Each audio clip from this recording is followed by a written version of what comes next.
Okay student, good morning. तो biotechnology का हमारा चैप्टर चल रहा है।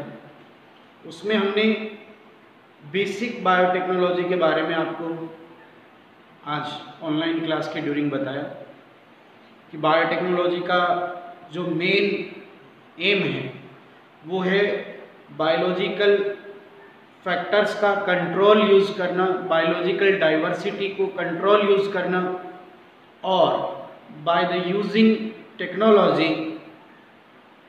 ह्यूमन वेलफेयर के लिए अच्छी प्रोडक्ट्स और अच्छे सर्विसेज बनाना, ये बायोटेक्नोलॉजी का मेन एम है, ऑब्जेक्टिव है। बायोटेक्नोलॉजी वर्ड कार्ल इरिकी ने 1917 में दिया। बायोटेक्नोलॉजी का जो यूरोपियन फेडरेशन ऑफ बायोटेक्नोलॉजी की डेफिनेशन भी मैंने आपको क्लियर कराई। उसके अकॉर्डिंग बायोटेक्नोलॉजी इंटीग्रेटेड साइंस है, वाइडेस्ट ब्रांच है ना। ये इंटीग्रेशन है बच्चों नेचुरल साइंस का, और इसका एम वही है कि अच्छे प्रोडक्ट और सर्विसेज बनाए जाए। बायोटेक्नोलॉजी दो टाइप की हमने डिस्कस की, एक ओल्ड बायोटेक्नोलॉजी और एक न्यू या मॉडर्न बायोटेक्नोलॉजी।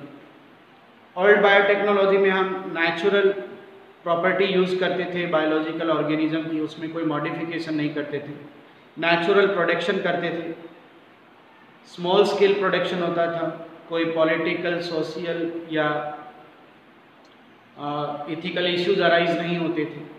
मॉडर्न बायोटेक्नोलॉजी में हम क्या कर रहे हैं, जेनेटिक मॉडिफाइड ऑर्गेनिज्म यूज़ कर रहे हैं, हम लार्ज स्केल पे प्रोडक्शन कर रहे हैं, केमिकली इम्प्रूव्ड प्रोडक्शन बना रहे हैं, जेनेटिक मॉडिफाइड प्रोडक्ट बना रहे हैं। तो ये जो ब्रांच है इसमें सोशल, इथिकल, पॉलिटिकल इश्यूज भी आते हैं, but this is the modern branch और इंडस्ट्रियल पॉइंट ऑफ व्यू से बहुत अच्छा वर्क है इस ब्रांच का। और न्यू मॉडर्न बायोटेक्नोलॉजी जो है उसकी दो मेन ब्रांचेस हमने डिस्कस की, एक जेनेटिक इंजीनियरिंग और एक केमिकल इंजीनियरिंग। तो ये हमारी जेनेटिक इंजीनियरिंग जो है उसका मेन पर्पज़ है जेनेटिक मॉडिफाइड ऑर्गेनिज्म बनाना, जेनेटिक मॉडिफाइड सेल्स बनाना। और केमिकल इंजीनियरिंग का जो मेन ऑब्जेक्टिव है वो है कि इम्प्रूव्ड लार्ज स्केल पर प्रोडक्शन करना, है ना, इम्प्रूव्ड प्रोडक्ट हो और वो भी लार्ज स्केल पर। This is the brief of today's online class, but in our lecture today we discuss about genetic engineering. तो आज अपन जेनेटिक इंजीनियरिंग के बारे में डिस्कस करेंगे। तो बच्चों,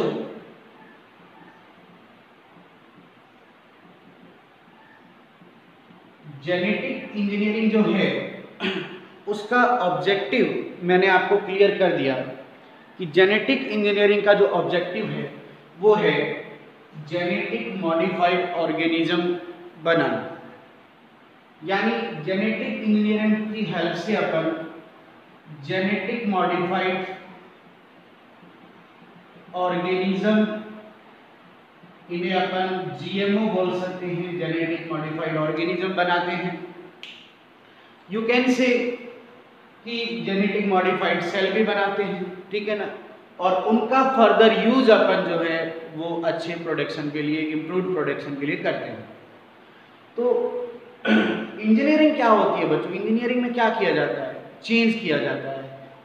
इंजीनियरिंग क्या एक ऐसी साइंस है जिसमें अपन टेक्नोलॉजी की हेल्प से बहुत सारी अच्छी इम्प्रूव्ड या चेंज करके अच्छी चीज़ बनाते हैं। यहाँ पर जो जेनेटिक इंजीनियरिंग है इसका मतलब ये है कि टेक्निकली या by using techniques change in chemical nature of gene या डीएनए। यानी बच्चों इसका मतलब है कि हम डीएनए या जीन की केमिकल नेचर में चेंज करेंगे और फिर इस मॉडिफाइड जीन या डीएनए को इंट्रोड्यूस करेंगे इन सेल, किसी सेल में अपन इंट्रोड्यूस करेंगे। और जब इसको हमने किसी सेल में इंट्रोड्यूस कर दिया तो अब किसी सेल के अंदर हमने मॉडिफाइड जीन या डीएनए या न्यू जीन या डीएनए इंट्रोड्यूस किया है, तो इस सेल का फिनोटाइप भी क्या हो जाएगा बच्चों? चेंज हो जाएगा, है ना। तो जेनेटिक इंजीनियरिंग से क्या होता है बेटा, जेनेटिक इंजीनियरिंग क्या करती है कि जीन या डीएनए की केमिकल नेचर में चेंज करती है और उसके बाद उस मॉडिफाइड जीन या डीएनए को किसी सेल में इंट्रोड्यूस करती हैं। इससे फिर जब न्यू जीन या डीएनए किसी सेल में आएगा तो सेल का फिनोटाइप भी चेंज होगा। ये जेनेटिक इंजीनियरिंग का फंक्शन है बच्चों। Is that clear? Genetic engineering, हाँ बच्चों मैं थोड़ा एनसीईआरटी बेस्ड ही चल रहा हूँ, ध्यान रखिएगा ना। जेनेटिक इंजीनियरिंग जो है बच्चों, इसका सिंपल मीनिंग यो समझिए कि डीएनए में हेरफेर करना, हेरफेर का मतलब चेंज करना, है ना। सिंपल क्वेश्चन ही आ जाता है कि डीएनए में हेरफेर या डीएनए में चेंज करके फिनोटाइप में चेंज करने वाली ब्रांच कौन सी है, that is genetic engineering. Is that clear? बात समझ आई बच्चों एकदम अच्छे से? और जेनेटिक इंजीनियरिंग की हेल्प से हम जेनेटिक मॉडिफाइड ऑर्गेनिज्म बनाएंगे, जो कि मॉडर्न बायोटेक का एक ऑब्जेक्टिव है। Is that clear? और इसीलिए मॉडर्न बायोटेक की ये एक इंपॉर्टेंट ब्रांच है। Is that clear? तो बच्चों जेनेटिक इंजीनियरिंग जो है वो उसके मेन काम क्या है, उसके अगर मेन फंक्शन देखा जाए तो इसका मेन फंक्शन ही तो ये है कि रिकॉम्बिनेंट डीएनए का फॉर्मेशन, रिकॉम्बिनेंट डीएनए का फॉर्मेशन करना। ठीक है। एक इसका फंक्शन है जीन क्लोनिंग, यानी जो रिकॉम्बिनेंट डीएनए बनाया है उसकी क्लोनिंग करना, जीन क्लोनिंग, यानी उसकी कॉपी बनाना, उसको मल्टीप्लिकेशन करना उसका। और एक इसका स्टेप है कि इस रिकॉम्बिनेंट डीएनए को ट्रांसफर करना किसके अंदर बेटा, होस्ट सेल के अंदर। यानी इसके जो फंक्शन है उसमें 3 इंपॉर्टेंट फंक्शन आते हैं बच्चों।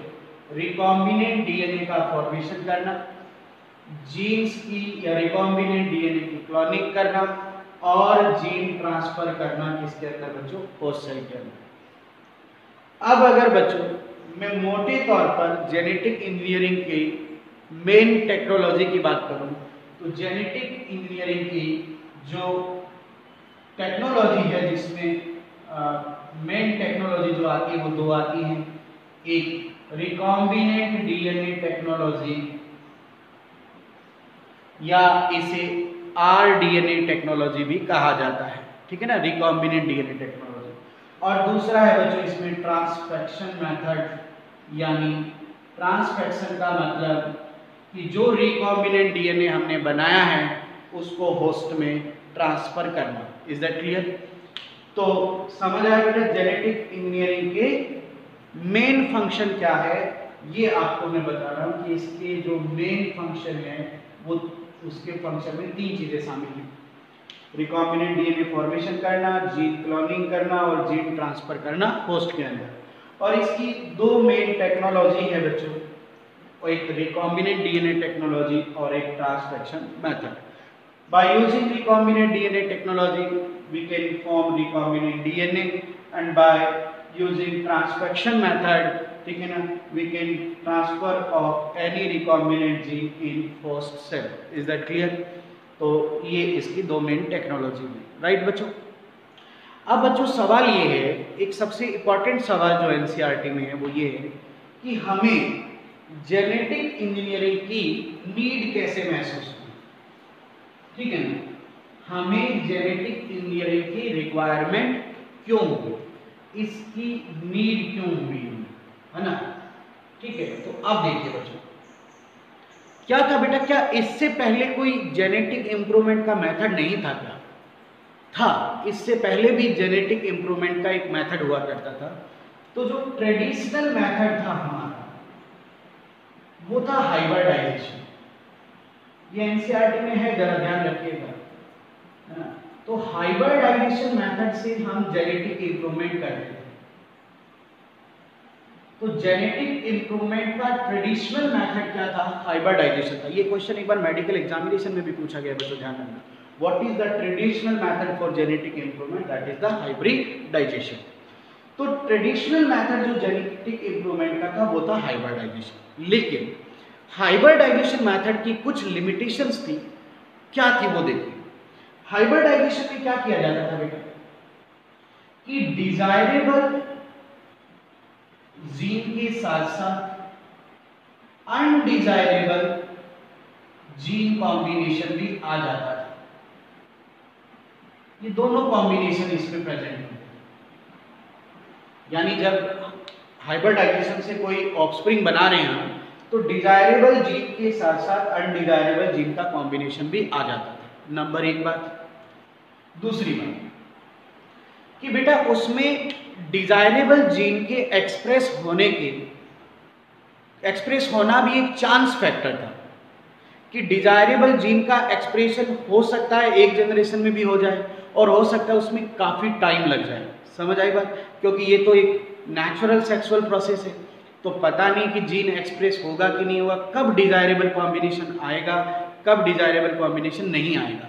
तो यानी डिजायरेबल जीन का एक्सप्रेशन होना, डिजायरेबल जीन का एक्सप्रेशन होना भी एक चांस फैक्टर था बेटा, चांस फैक्टर था कि डिजायरेबल जीन का एक्सप्रेशन हो भी सकता है और नहीं भी हो सकता है ना, ये भी एक चांस फैक्टर है।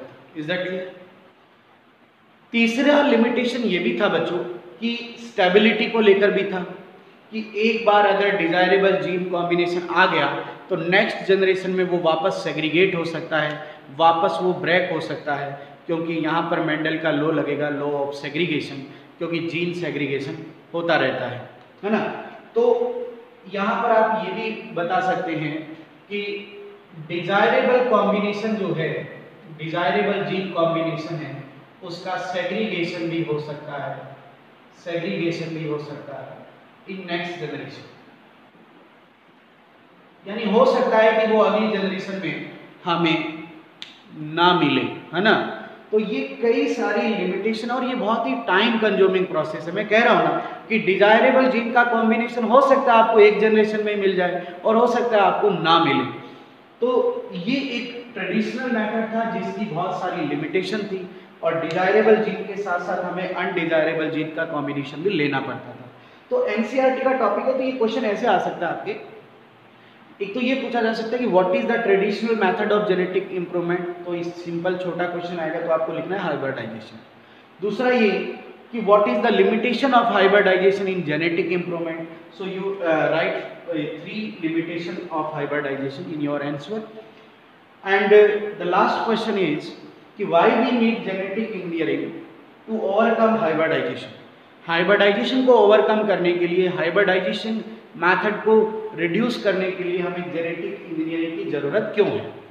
तो जेनेटिक इंजीनियरिंग की ज़रूरत क्यों है, अब हम उसका आपको जवाब देते हैं। जेनेटिक इंजीनियरिंग में क्या करते हैं बेटा, हम टेक्नोलॉजी की हेल्प से ओनली डिजायर जीन का कॉम्बिनेशन ले सकते हैं। इससे क्या किया जा सकता है, ओनली डिजायरेबल जीन कॉम्बिनेशन का एक्सप्रेशन होगा, एक्सप्रेशन पॉसिबल है,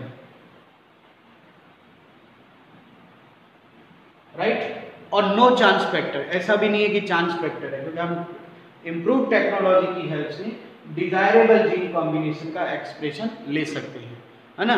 और अनडिजायरेबल जीन को हम क्या कर सकते हैं, अवॉइड कर सकते हैं, रिड्यूस कर सकते हैं। समझ आया?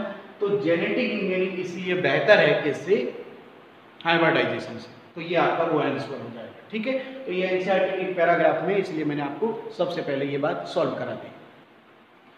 तो जेनेटिक इंजीनियरिंग का भी इंट्रोडक्शन समझ गए आप, और ये एक क्वेश्चन भी क्लियर हो गया कि हाइब्रिडाइजेशन से बेहतर क्यों है genetic engineering. Is that clear?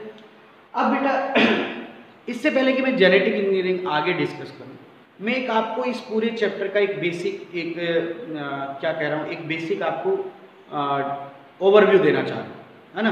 तो उससे ये चैप्टर की थीम क्लियर होगी तुम्हें, ठीक है। अब देखो बच्चों कि एक बात बताओ कि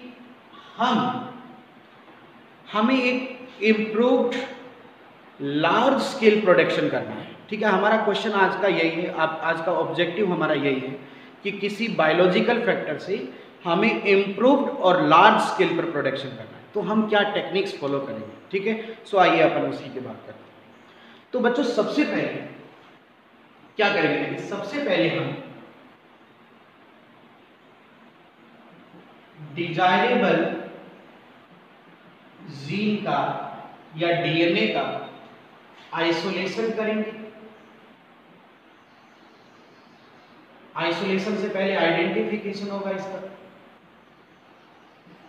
आइडेंटिफिकेशन के बाद हम इसे आइसोलेट करेंगे और फिर इसकी कॉपी भी बनाएंगे यानी एम्प्लीफिकेशन भी करेंगे। यह हमारा पहला स्टेप है कि जो जीन हमें रिक्वायर्ड है उस डिजायरेबल जीन का हम आइडेंटिफिकेशन करेंगे कि हमें कहाँ मिलेगा, आइसोलेशन, फिर वहां से हम इसको आइसोलेट करेंगे और फिर इसकी क्लोनिंग भी करेंगे, दैट इज एम्प्लीफिकेशन, इसकी कॉपी भी बनाएंगे। ठीक है ना।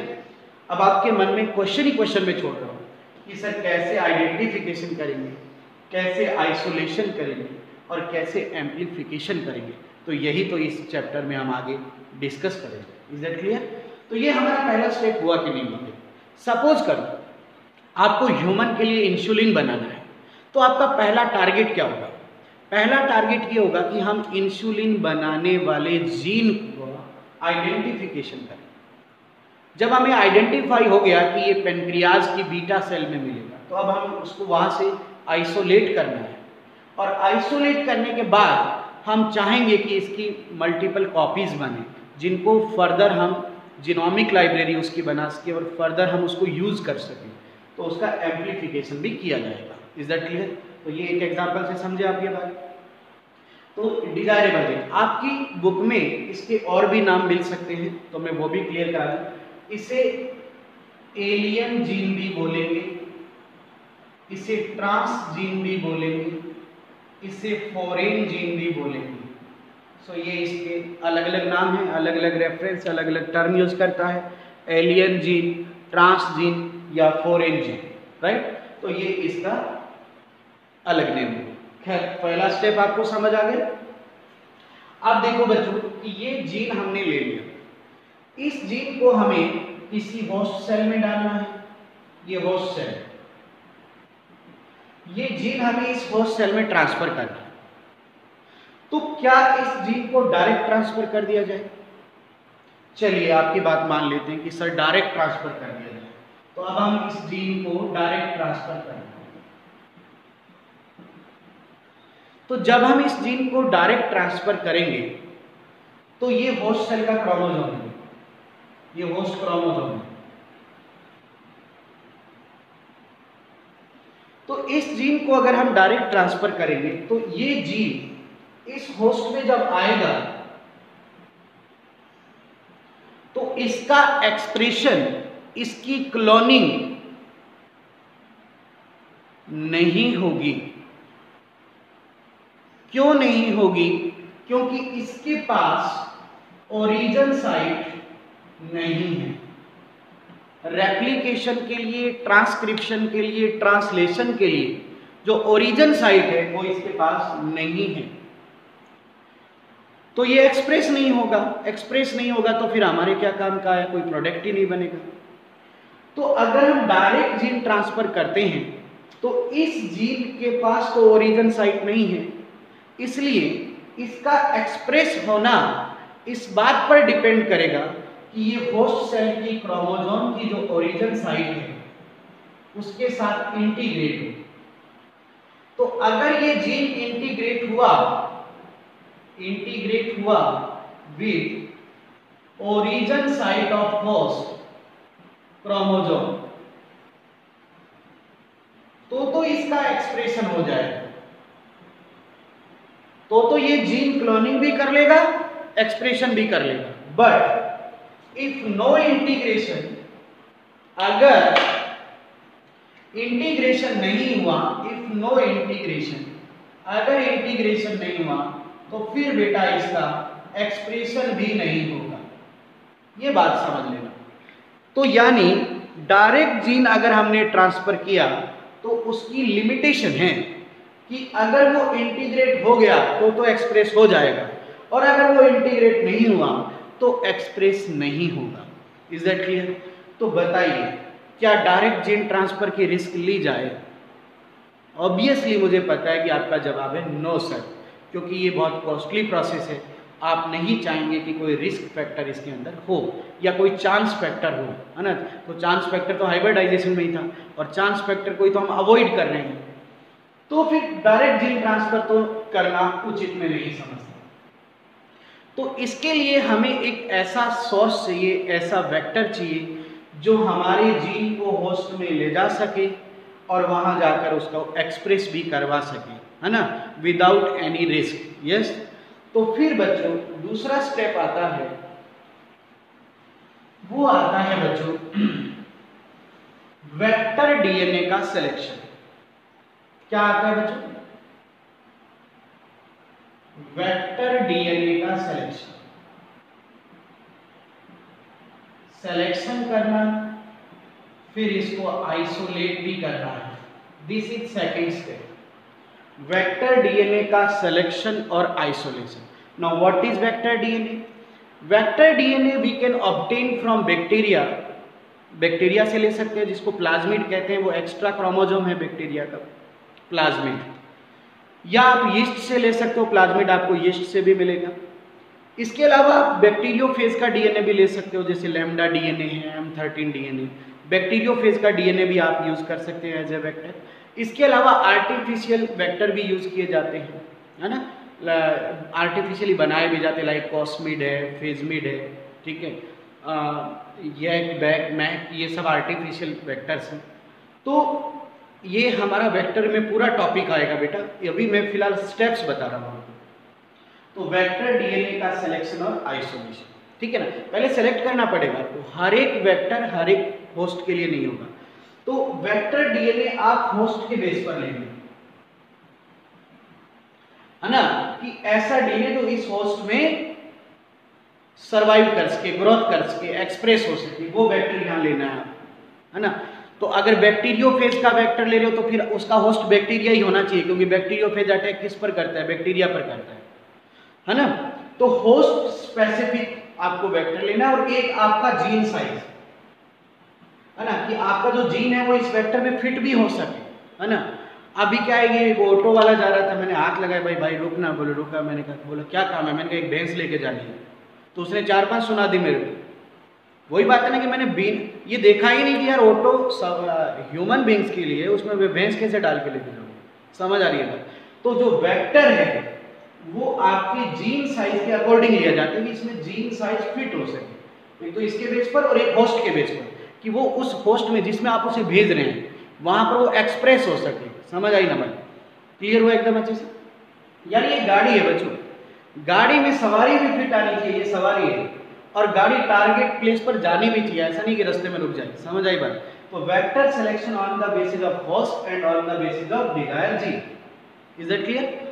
अब वेक्टर जो है वो मैं यहाँ पर, वैसे तो वेक्टर के टॉपिक में मैं ढेर सारा बताऊंगा, लेकिन फिर भी मैं बता देता हूँ, always vector select from pathogen, always vector select from pathogen, ये पैथोजन से लेना चाहिए, क्योंकि पैथोजन कौन होता है? जो हमारी बॉडी में या होस्ट में एक्सप्रेस होता है, ग्रोथ करता है, वही होता है ना।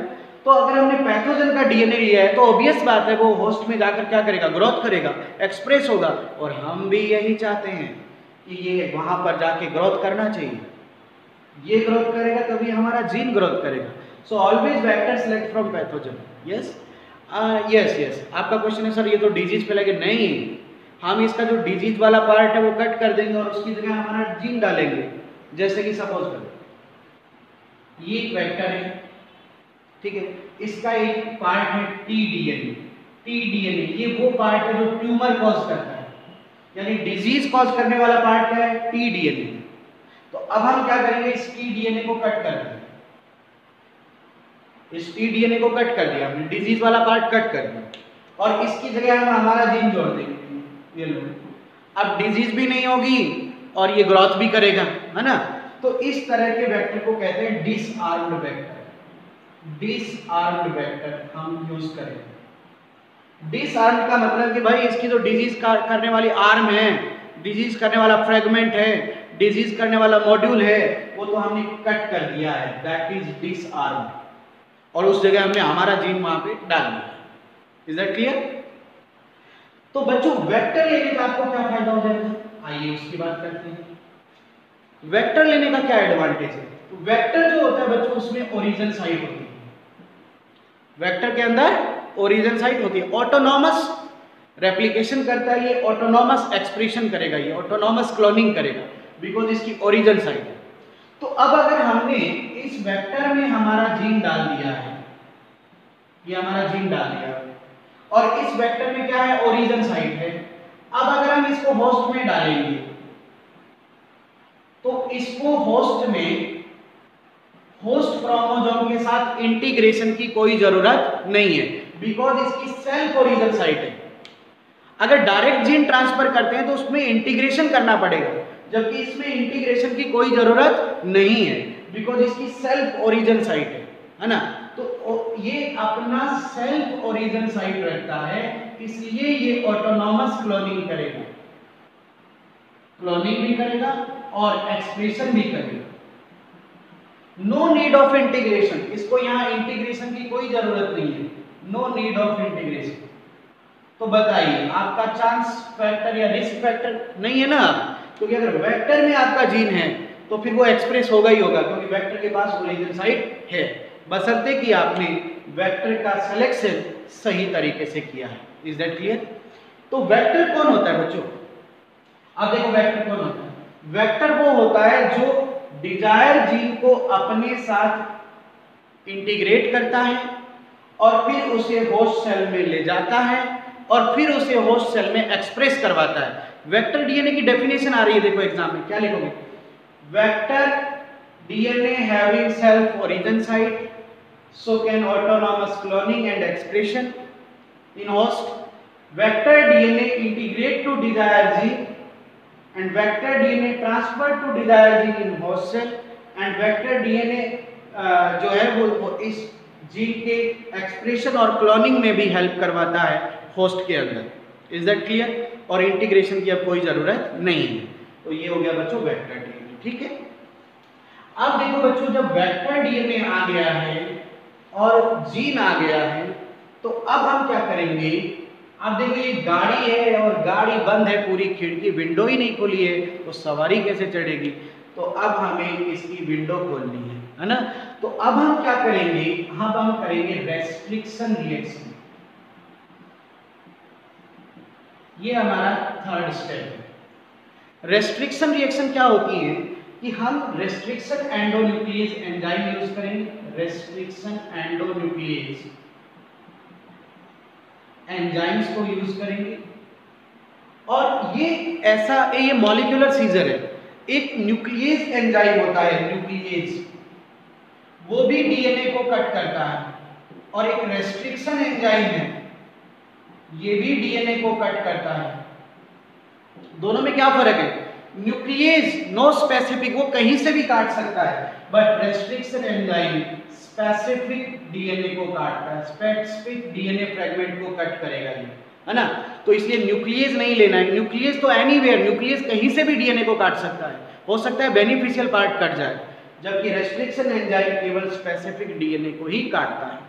और रेस्ट्रिक्शन एंजाइम के और बहुत सारे यूज है। Restriction enzyme is the major tool of genetic engineering. Is that clear? तो इसके बारे में तो हम ढेर सारी बातें करेंगे। रेस्ट्रिक्शन एंजाइम बच्चों एक थोड़ा ध्यान रखिएगा, restriction enzyme not a enzyme, restriction enzyme is a DNA, because enzyme made up by protein, but restriction enzyme is DNA. और यहाँ पर क्या है? एक डीएनए डीएनए को काटेगा, एक डीएनए डीएनए को काटेगा। और रेस्ट्रिक्शन एंजाइम डीएनए ही है जो किसी दूसरे डीएनए को स्पेसिफिकली कट करता है। और restriction enzyme obtain from bacteria, किससे लिया जाता है? ये बैक्टीरिया से। खैर ढेर सारी बातें करेंगे जब हम रेस्ट्रिक्शन एंजाइम बात करेंगे तब। फिलहाल देखिए, हमने रेस्ट्रिक्शन एंजाइम लिया, रेस्ट्रिक्शन एंजाइम ने इस डीएनए को काटा, ये कट कर, ये ओरिजिनल साइट है ध्यान, तो ये डीएनए कट हो गया। अब अपने करेंगे लाइगेशन रिएक्शन। लाइगेशन रिएक्शन, इसमें अपन डीएनए लाइगेज को यूज करेंगे, लाइगेज एंजाइम को यूज करेंगे। और डीएनए लाइगेज क्या करता है? डीएनए फ्रेगमेंट्स को जोड़ता है। तो अब क्या होगा बच्चों कि ये जो डीएनए है इसके साथ हम हमारा डिजायर जीन इसके साथ जोड़ देंगे, यानी हमने इसके साथ हमारा डिजायर जीन जोड़ दिया, ठीक है। और अब जो हमारे पास डीएनए बना है इसी को कहते हैं रिकॉम्बिनेंट डीएनए, राइट, या काइमेरिक डीएनए भी कहा जाता है इसे, काइमेरिक डीएनए। यानी बच्चों हमने रिकॉम्बिनेंट डीएनए का फॉर्मेशन कर लिया, राइट। अब देखो थोड़ी हिंदी की बात करते हैं, हिंदी में थोड़ा रिकॉम्बिनेंट का हिंदी में क्या मतलब होता है, रिकॉम्बिनेंट का हिंदी में क्या मतलब होता है, इसका हिंदी में मतलब होता है पुनः संयोजी। पुनः, पुनः का मतलब दोबारा, संयोजी, संयोजी का मतलब जोड़ना, मतलब किसी डीएनए को दोबारा जोड़ा है, इसका मतलब पहले काटा है, किसी डीएनए को दोबारा जोड़ा है मतलब इससे पहले काटा है। तो रिकॉम्बिनेंट डीएनए वही होता है जो पहले काटा जाता है और फिर जोड़ा जाता है, समझ आ गया, पहले काटा फिर जोड़ा, दैट इज रिकॉम्बिनेंट डीएनए, समझ गए एकदम अच्छे से। और इसमें हमारा डिजायर जीन है, ठीक है। अब देखो बच्चों कि रिकॉम्बिनेंट डीएनए बनाने तक की जो ये टेक्नोलॉजी है, इस टेक्नोलॉजी को कहते हैं रिकॉम्बिनेंट डीएनए टेक्नोलॉजी। यानी बच्चों ये यहां से यहां तक कौन सी टेक्नोलॉजी होगी, रिकॉम्बिनेंट डीएनए टेक्नोलॉजी,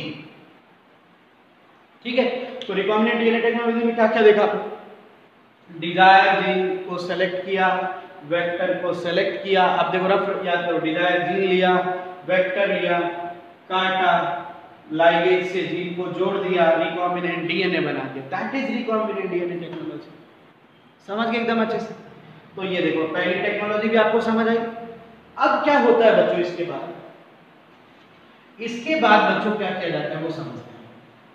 जब रिकॉम्बिनेंट डीएनए बन गया है तो अब ये जरूरी नहीं है कि ये काम हुआ है, बोर्ड पर तो देखने में लगता है कि हाँ हो गया, जरूरी नहीं कि ये वेक्टर कटा था, ये भी जरूरी नहीं कि लाइगेशन हुआ था, और ये भी जरूरी नहीं है कि वो जीन यहाँ पर इंटीग्रेट हुआ है। इसको हमें पहले वेरीफाई भी करना पड़ेगा कि ऐसा हुआ है या नहीं हुआ है। तो अब अपन क्या करते हैं बेटा, रिकॉम्बिनेंट डीएनए का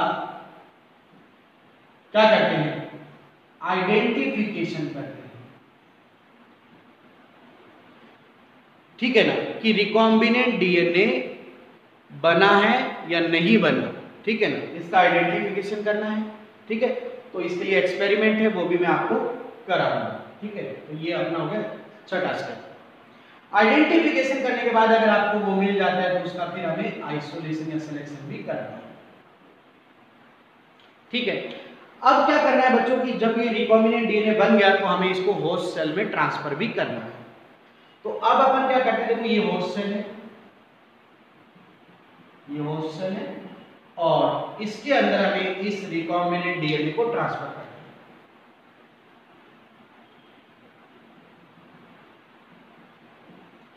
इस रिकॉम्बिनेंट डीएनए को इस होस्ट सेल में ट्रांसफर करना है।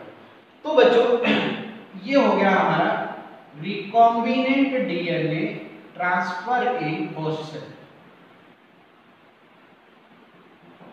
होस्ट सेल में क्या कर दिया, ट्रांसफर कर दिया, ठीक है। इसके लिए हमें जरूरत पड़ेगी ट्रांसफेक्शन मेथड की। कैसे इसे ट्रांसफेक्शन किया, तो वो हमने किया ट्रांसफेक्शन मेथड के हिसाब से। ट्रांसजीन का या रिकॉम्बिनेंट डीएनए का ट्रांसफर किया है हमने किसके अंदर, होस्ट सेल के अंदर, ठीक है। तो हाँ भाई बच्चों मेरे पास जगह की लिमिटेशन है इसलिए मैं अभी इसको साफ कर दूंगा, ठीक है। तो अब अपने को इसमें क्या करना है बच्चों, ट्रांसफर करना है, तो ट्रांसफेक्शन मेथड की जरूरत पड़ेगी। और ट्रांसफेक्शन मेथड तीन तरह के होते हैं, बायोलॉजिकल मेथड, फिजिकल मेथड और केमिकल मेथड।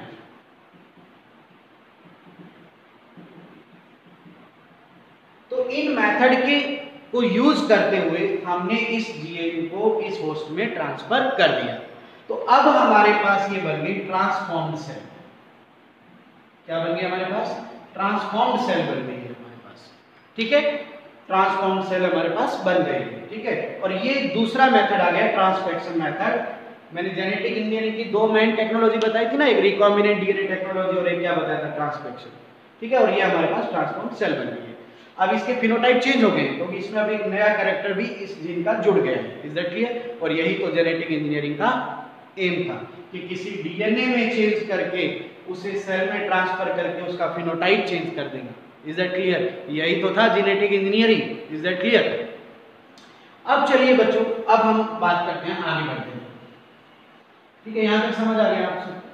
अब जो ये हमारी ट्रांसफॉर्म्ड सेल बनी है, इसका हम कई यूज कर सकते हैं। अगर हमें जेनेटिक मॉडिफाइड ऑर्गेनिज्म बनाना है तो अब ये जो ट्रांसफॉर्म सेल है इसकी हम क्लोनिंग करा लेंगे, है ना, इसकी ग्रोथ करा लेंगे। ठीक है, और इससे हम जेनेटिक मॉडिफाइड ऑर्गेनिज्म बना सकते हैं। चलिए बच्चों, ये बात समझ आ गया? तो ये देखो, जेनेटिक मॉडिफाइड ऑर्गेनिज्म बनाना भी एक फंक्शन था किसका? जेनेटिक इंजीनियरिंग का। तो इसकी क्लोनिंग और इसकी ग्रोथ करा के हम जेनेटिक मॉडिफाइड ऑर्गेनिज्म बना सकते हैं, राइट? अगर हमें प्रोडक्शन लेना है तो हम एक और काम भी कर सकते हैं। ये जो ट्रांसफॉर्म सेल है इसकी क्लोनिंग को कराएंगे हम, और क्लोनिंग कराने के बाद हम फर्मेंटेशन टेक्नोलॉजी को यूज करेंगे।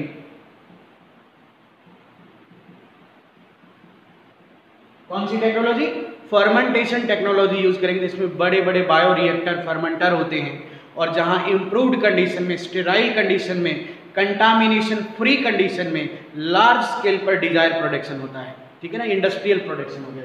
तो इसकी क्लोनिंग करने के बाद हम फर्मेंटेशन टेक्नोलॉजी को यूज करेंगे, जिसके दो पार्ट हैं, एक यूएसपी और एक डीएसपी, अपस्ट्रीम प्रोसेसिंग और downstream processing. This is upstream processing और दिस इज डाउनस्ट्रीम प्रोसेसिंग।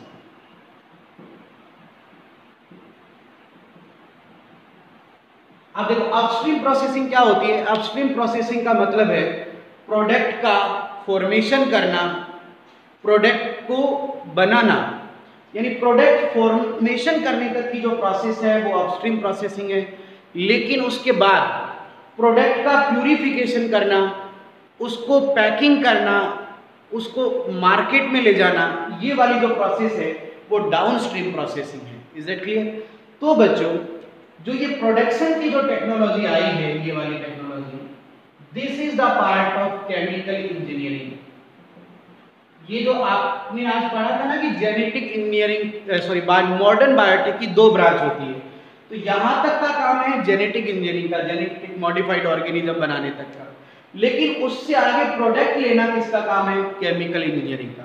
तो केमिकल इंजीनियरिंग क्या करती है? फर्मेंटेशन टेक्नोलॉजी को यूज करते हुए अच्छे अच्छे प्रोडक्ट्स और सर्विसेज बनाती है, जिसके दो पार्ट है। यूएसपी, यूएसपी का मतलब है प्रोडक्शन करना, प्रोडक्शन करने तक का काम यूएसपी का है। लेकिन उस प्रोडक्ट को प्यूरिफाई करना, उसको पैक करना, उसको मार्केट तक लेके जाना, ये काम क्या है? डीएसपी का है। Is that clear? Downstream processing. अब आप बच्चों, आपको एक सरप्राइज देखोगे कि जब आप एनसीईआरटी में अपना ये चैप्टर ओपन करोगे तो ये चैप्टर जो है वो स्टार्ट होगा डिजायर जीन, जो मेरा पहला स्टेप था, वहां से लेकर, और इस चैप्टर का आखिरी पॉइंट देख लेना क्या है? डाउनस्ट्रीम प्रोसेसिंग है। ठीक है ना? मतलब बच्चों कि ये मैंने पूरे चैप्टर का एक ओवरव्यू दिया है कि कैसे ये चैप्टर रन कर रहा है। समझ आ गया एकदम अच्छे से? और इसमें पूरा मॉडर्न बायोटेक का दिया गया। अब हमें ये सारी चीजें ही समझनी है इसके अंदर कि कैसे हम क्लोनिंग कराएंगे, कैसे जीन को ट्रांसफर करेंगे, कैसे रिकॉम्बिनेंट डीएनए बनाएंगे। समझ आया एकदम अच्छे से? तो ये मैंने पूरा एक ओवरव्यू दिया। अब ये ओवरव्यू अगर आपको आता है तो आप एग्जाम में कहीं धोखा नहीं खाओगे। ठीक है? जैसे कि मैं आपको एक सिंपल चीज बता दूं, आपके एग्जाम में आया कोई भी प्रोडक्ट बनाना है, जैसे आपके एग्जाम में आया कि भाई इंटरफेरॉन बनाना है। ठीक है? क्या बनाना है? इंटरफेरॉन या इंसुलिन, कुछ भी बनाना है ना। तो कोई भी प्रोडक्शन पूछ लिया आपसे, तो आप सीधा ये, आपको कुछ भी नहीं आता है ये मान के चलते हैं, और प्रोडक्शन पूछ लिया तो सीधा आप ये चलो कि इंसुलिन बनाने वाला जीन लिया, वेक्टर लिया, ठीक है, वेक्टर को काटा, रेस्ट्रिक्शन, लाइगेशन, इसके साथ हमने जीन को जोड़ दिया, इसको होस्ट सेल में डाल दिया। ठीक है ना? ठीक है, ये लिख तो सकते हो ना। और फिर हमने इसको फर्मेंटेशन टेक्नोलॉजी को यूज किया और प्रोडक्ट बना लिया। ये लो प्रोडक्ट क्या है, जो भी आपने बनाया वो क्या है? मतलब कुछ ना से अच्छा तो कुछ ठीक है ना, और ये हर जगह यही चलेगा, कुछ भी प्रोडक्शन करना ये चलेगा, प्रोटोकॉल यही रहेगा। समझ आया एकदम अच्छे से? तो ये एक बेसिक ओवरव्यू है। तो बच्चों जेनेटिक इंजीनियरिंग पर कम बैक करते हैं। जेनेटिक इंजीनियरिंग का काम समझ आया, रिकॉम्बिनेंट डीएनए बनाना, जीन क्लोनिंग करना और जीन को ट्रांसफर करना। ठीक है, ये सब जब काम हम करेंगे तो जेनेटिक मॉडिफाइड ऑर्गेनिज्म बन जाएगा। क्या बन जाएगा? हमने क्या क्या चीज की? हमने एक तो रिकॉम्बिनेंट डीएनए बनाया, ठीक है, और एक हमने क्या किया? रिकॉम्बिनेंट डीएनए को ट्रांसफर किया इसके अंदर, होस्ट सेल के अंदर, ठीक है। फिर हमने रिकॉम्बिनेंट डीएनए की क्लोनिंग कराई या मल्टीप्लिकेशन करवाया, मल्टीप्लिकेशन कराएंगे अपन, ठीक है, इसको मेंटेन करेंगे अपन, ठीक है, एंड इसका ट्रांसमिशन भी होना चाहिए उसकी प्रोजेनी में, ट्रांसमिशन इन इट्स प्रोजेनी। तो ये बेटा जो 3 स्टेप है, ये 3 स्टेप अगर होंगे तब जेनेटिक मॉडिफाइड ऑर्गेनिज्म बनेगा। यानी जेनेटिक मॉडिफाइड ऑर्गेनिज्म बनाने के लिए ये 3 स्टेप है बेटा, आपके एनसीईआरटी टेक्स्ट बुक में भी ये ध्यान रखना। रिकॉम्बिनेंट डीएनए बनाना, रिकॉम्बिनेंट डीएनए को ट्रांसफर करना, फिर उसका होस्ट में मल्टीप्लिकेशन कराना, मेंटेन कराना, और ये भी सुनिश्चित करें कि उसका ट्रांसमिशन हो उसकी प्रोजेनी के अंदर। ठीक है, तो ये बेसिक बच्चों आज हमने जेनेटिक इंजीनियरिंग का ओवरव्यू लिया। कल हम स्टार्ट करेंगे रिकॉम्बिनेंट डीएनए टेक्नोलॉजी, तो फिर वो पहला ही पॉइंट वहाँ से स्टार्ट हो जाएगा। डिजायर जीन का सिलेक्शन कैसे किया जाए, आइडेंटिफिकेशन कैसे किया जाए, आइसोलेशन कैसे किया जाए, आपको आपके ढेर सारे सवालों के जवाब मिलेंगे। इतना आप जरूर आज जो है आपकी टेक्स्ट बुक से रीड करिएगा। Thank you very much.